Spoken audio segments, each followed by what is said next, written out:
This is a podcast from the South China Morning Post.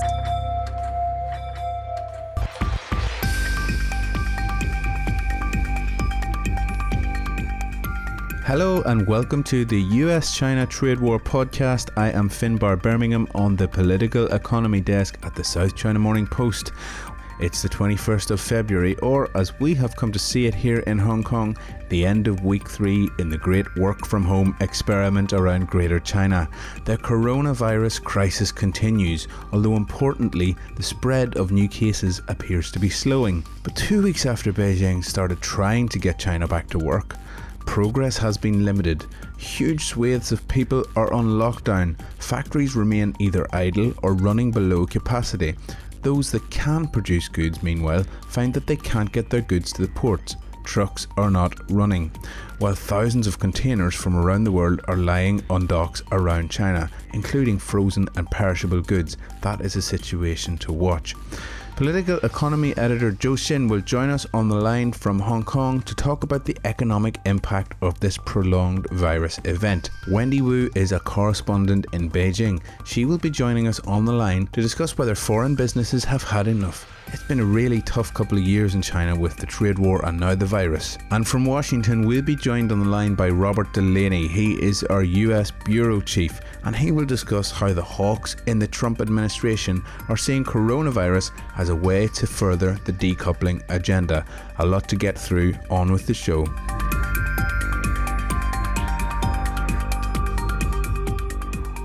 We're joined by political economy editor Zhou Xin at the South China Morning Post. Zhou Xin, this week again we have seen parts of the Chinese economy try to return to work, but faced with serious challenges in restarting. Are we starting to see some of the economic impact of the coronavirus filter into the real economy? Yes, I think it's already very clear that this coronavirus will have a much bigger impact on the Chinese economy than the SARS 17 years ago, from different layers. The first one is the service sector, as we have discussed the last time, during the Chinese New Year, basically. Lots of restaurants, cinemas, all these kind of services industry has been wiped out. And this is at least like 1 trillion or 1% of the China's whole year GDP. And then now the more attention is to the real part of the economy, the backbone of the economy, manufacturing sectors, the factories, and how these factories and the manufacturers are going to resume to work. The Chinese government has sent a very clear message that, we cannot afford let the economy stop like this.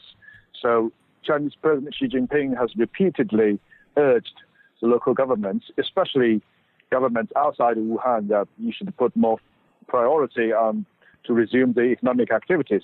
However, on the other hand, the threat of this coronavirus is still there. The risks are not, under control. So it's a very difficult position for the local Chinese governments and the companies. On one hand, they have to restart their production as quickly as possible, not only for financial and business reasons, but also for political reasons. They have to answer to Beijing. They have to answer to President Xi's instructions. On the other hand, they know that if they have any problem, if there's an outbreak within their compound or if there's an outbreak in their factory, they will be responsible for that. So we can see that the whole country is struggling to resume business to normal, but it will be a very painful process. Yeah, and I mean, I was speaking to some people who operate factories during the week, and they said that while they have permission to reopen, they don't have the staff to man the production lines.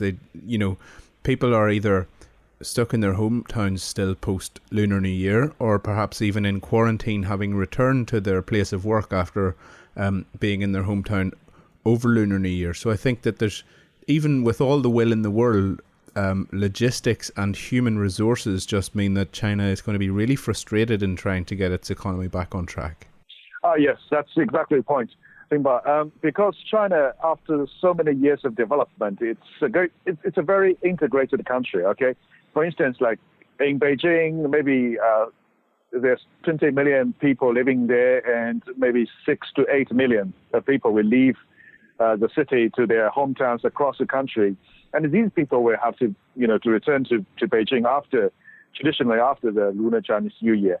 And officially, China has 300 million migrant workers, and even by by China's official figures of the passenger numbers by railway, by automobiles, by flights, it's every day we see like 80% drop compared to the same day or same week last year. So which means only 20% of the workforce has been returned to their work, returned to their factories, returned to their offices. So this is a huge problem. Mm-hmm. And as I said, some local governments are trying to solve this problem. For instance, they have the so-called point-to-point service. If Zhejiang have this factory, they need so many 500 workers. They drive the bus all the way to the neighboring province, to the rural town, and having temperature checks of the migrant workers locally, and then ship them back directly to the factory. But this can only solve part of the problem. Even for the province of Zhejiang, they have been boasting about how they used to charter the buses and the trains and fly to the ship migrant workers back. But so far they haven't been doing like 30,000 migrant workers. Remember, this province have 9 million migrant workers from other provinces last year.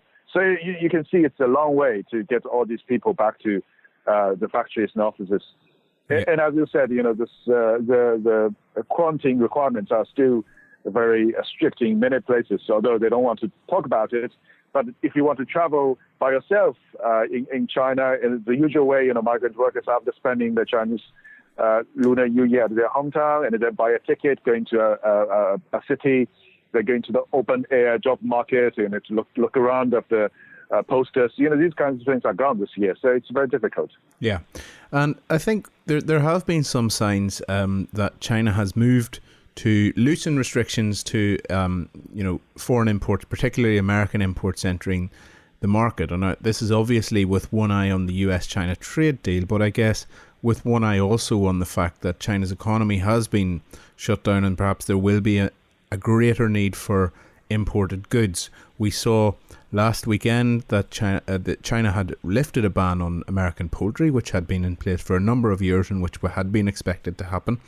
And also we saw that China has issued exemptions for almost 700 products from America, which means that individual importers can apply for waivers to the tariffs, which are still in place as a result of the trade war.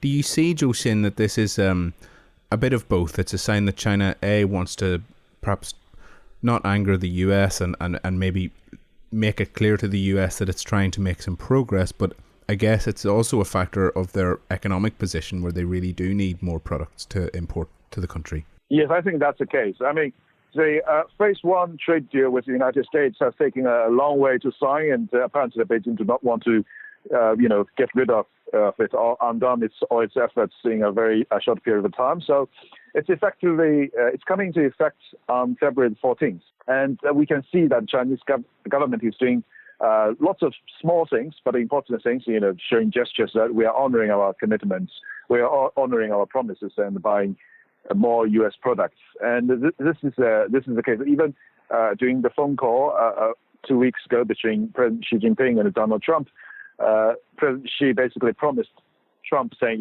this impact from the coronavirus will be temporary. China's market will remain huge for U.S. producers. And secondly, as you said, yes, China is in huge demand of, the products that China normally do not have to import such a huge amount of amounts. For instance, medical supplies, including facial masks, including all these protective gear for the doctors and the nurses. And then secondly, is meat and the source of protein. Basically, this coronavirus has stopped China's chicken farms and pig farms. It's very difficult for them to sell any of their live poultry or live hogs to the market these days. So China has to, even from the purpose of have some inventory, have some stocks, they need to really to boost the imports. And apparently, U.S. is one of the largest, sources of these products. Yeah, we spoke 2 weeks ago now about the chatter among trade watchers that China may invoke a force majeure tenet of the US-China trade deal. This would be basically a get-out-of-jail-free card, which would allow China arguably to perhaps delay or renegotiate the terms of the purchase agreement in the trade deal.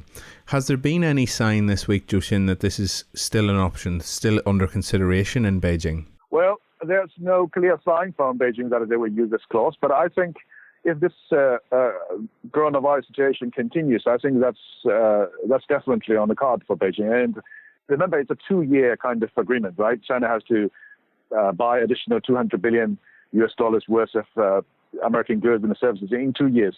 So it's a little bit earlier for China now already to plead like a grace period or extended period. I think we can wait for another few months to see how the situation goes, and then China will have more evidence and also more certainty to renegotiate if there's any renegotiation with the United States. Absolutely. Okay, Zhou Xin, thank you so much, and we will talk to you soon. Thank you, Finbarr. I am joined by Robert Delaney, the US Bureau Chief here at the South China Morning Post. Rob is on the line from Washington. And Rob, I'm wondering, at the time of the coronavirus, are we seeing any softening in the US-China relationship? Or is this being used as some sort of an impetus for decoupling, as we've discussed in the past? It's hard to know exactly which direction it's going, but if you had to sort of lay money on it, I would say more to the latter. You can see statements like from the Commerce Secretary Wilbur Ross, from the White House advisor Larry Kudlow, suggesting that perhaps the shutdown or the slowdown in manufacturing in China could actually bring some manufacturing and jobs back to the U.S. I mean, at the same time, you've got the anti-China cabal in the Senate has become very vocal about the coronavirus issue. They are leveling a lot of accusations at the feet of the Chinese government about hiding the extent of the epidemic at the beginning. Of course, there's a lot of evidence that may have happened at the beginning, but they're not willing to give China any credit for what we've seen over the past few weeks, for the very drastic measures they've taken, like the lockdowns of Huawei province. And instead, they're really kind of using this issue as a cudgel to sort of further their stance, which is to say that the Chinese government cannot be trusted. And here's yet another example of it. So if anything, I think the coronavirus issue is kind of pushing more of a decoupling. Yeah, it's interesting. And we talked about it on the podcast about a month ago, I think, whenever Wilbur Ross first made his comments. And I think Larry Kudlow had something similar about the fact that this might bring jobs back, or the suggestion that it might bring jobs back to the United States. And at that time, it was considered a fairly fringe view. It was considered something that people shouldn't really be saying in respectable circles. But do you feel like the argument and that sort of sentiment has garnered some mainstream support now, or is it still very much on the fringes? Well, I mean, I would say that the administration has not actually been repeating that line. It's more so that it seems like lawmakers have sort of picked up on this now. And so I think there's a sense that, hey, maybe what we were saying before, or those comments before that sort of seemed maybe a bit inappropriate, maybe they are maybe they will lead to that sort of outcome. Yeah, but nothing from the administration as yet, as you've mentioned. It's more what you've seen more recently is the Secretary of State Mike Pompeo declaring that the U.S. government is earmarking $100 million worth of aid for China and other countries that are affected by the epidemic. So we're hearing a little bit more on the side of goodwill from the administration, but at the same time, there's not a lot of follow through. I think again, we heard that one offer of support from the State Department. We haven't heard anything since that was said a little more than a week ago, and at the same time, you've got all of these other issues that were sort of driving the two sides apart before the before the epidemic broke out, such as on the Huawei front and on the national security front. These are still very much in play. Yeah, and those issues have really grown arms and legs over the past couple of weeks. while this coronavirus has been spreading, the US has been pursuing a very aggressive line with regard to export controls and just essentially further isolating Huawei from the US market. Tell us a little bit, give us a sort of summary as to what's happened over the past week. Well, there's been some setbacks for Huawei on that front in a few areas. One of them is that there was a court ruling against Huawei. Huawei tried to take the National Defense Authorization Act that was passed actually all the way back in 2018. They were trying to, because within that act, there was the stipulation that agencies of the U.S. government and their contractors could not buy certain products from Huawei or ZTE. And Huawei tried to fight that by saying it was too specific. And it was it was really basically against U.S. law to single companies out like that. Well, they lost that case. The court determined that was that could stand, that provision in the Defense Authorization Act. At the same time, you have some meetings that are coming up. We don't have all of the details, but there are cabinet level meetings that are taking place this week to determine whether or not more restrictions should be slapped on to U.S. companies to prevent them from selling any of their product to Huawei. And there was even a suggestion that GE should not be able to sell their jet engines to the aerospace company in China that is developing their own plane. So, if anything, it seems like on all of these fronts, whether it's Huawei or whether it's sort of sales, the sort of trade and economic relationship in general with China, there are lots of proposals that often proposed now. You're hearing them more and more. So it does seem like China, whether it's Huawei or whether it's Chinese industry in general, are sort of fighting this uphill battle in the U.S. Yeah, and these things are going to gain more traction, I think, as we get towards the crunch season on the election as well. Rob, that's been really interesting. Thanks so much for joining us, and we'll speak to you again soon. My pleasure.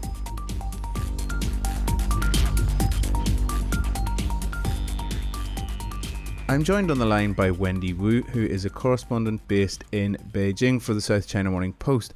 Wendy, you had a great story earlier this week about the European Union Chamber of Commerce in Beijing and how businesses are reacting, I guess, to dealing with operations in China during the coronavirus. What is the general vibe and feeling among European business figures as this crisis rolls on? The European Union Chamber of Commerce in China, they did some interviews with their members. They are trying to get back to work, but they face several problems. One of the problems, especially for those businesses in Beijing, is that they have to be quarantined for 14 days, no matter whether they come from abroad or come from other cities of China. That will impose a big block for them to have a very normal business operation because, there are some travels, especially some expert travels back and forth from between Beijing and other places. Another problem they feel is that there are different implementation of the rules about how to get back to work. They are complaining about a extremely difficult and too many documentation and permits they need to get from officials from different regions because they have a diversification in China in their operations. They feel it's hard for them to reach fully to their clients, or it's very difficult for them to get supplies from sub-suppliers. That's main two reasons for the business of European companies. Yeah. Yes, and it's we think it'll probably be a few weeks before business can resume as usual. And for companies in China, this is a real challenge at the start of 2020 after what was a very difficult time in 2019 with the trade war, of course, and tariffs. And I think it's worth remembering that European Union companies have had many of the same issues with operating in China that American ones have. They are very frustrated with the intellectual property regime. They're frustrated with China's use of subsidies to support its own state companies and so on. Do you get the sense, Wendy, when you speak to European Union business figures that this coronavirus is almost just a step too far? They're kind of getting a bit fed up with how the past few years have been in China. It's a surprise to me that they clearly say that it's a wake-up call for business to start looking to diversification or more diversification from China, because it's really getting hurt their supply chain. There are several ones who reported that they cannot get enough supplies and do not have enough people or person come back to work, and it further triggers them to think about more diversification to other countries. But still, they say that China is a big market, because the market potential is very huge, and they expected that things will get back normal. However, I feel the sense that if things cannot get back to normal by the end of March, I think that the coronavirus things will really hurt their profits and operations, which will make them to take action after that. And I think it's a really challenge for the Chinese government, because given the figures of the incoming of the investment capital coming to China, the figure has been declining trend for years. And foreign business have complained about the slow pace of reform and market access opening. And I think that the Chinese government really need to take concrete and quick measures to maintain its market still as attractive to the foreign business. Absolutely. When I speak to European figures myself, officials and so on, they're very frustrated by the fact that the United States has managed to achieve a deal with China as well. So there may be some signs this year, I think, that the EU will try and strike a deal of its own. And Wendy, before we let you go, I wanted to ask you a little bit about how life is in Beijing at the moment. We're in the third week of, I guess, total lockdown in many parts of China. And personally, how has your experience been in the Chinese capital?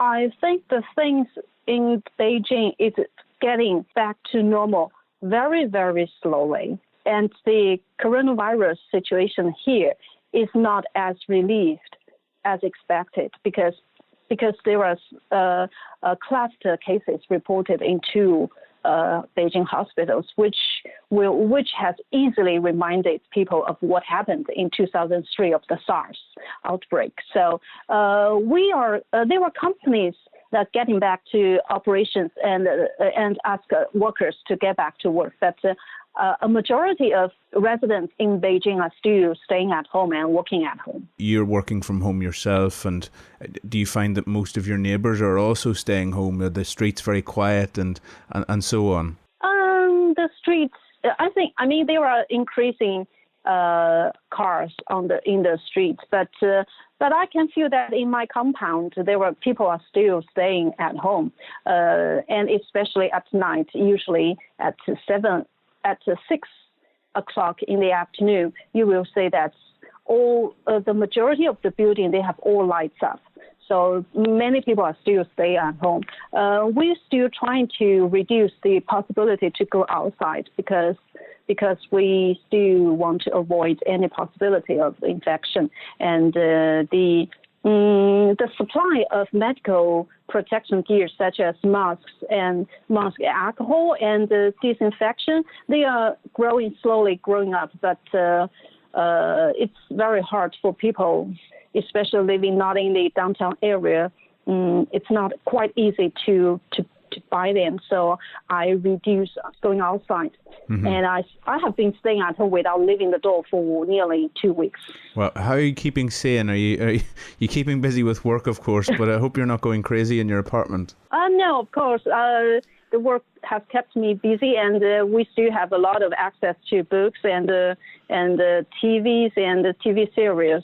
So life is okay. And that many of us stay at home without any access to the frontline hospital or frontline medical workers. But I know that many ordinary people are doing what they can do at best, such as donations, such as to I think that's to get exercise, and that is our own contribution to this thing. And you know that there are still lights in our life. It's just in my compound, there is a little garden, and every afternoon, especially after the lunchtime, we will see some kids are still playing in the ground.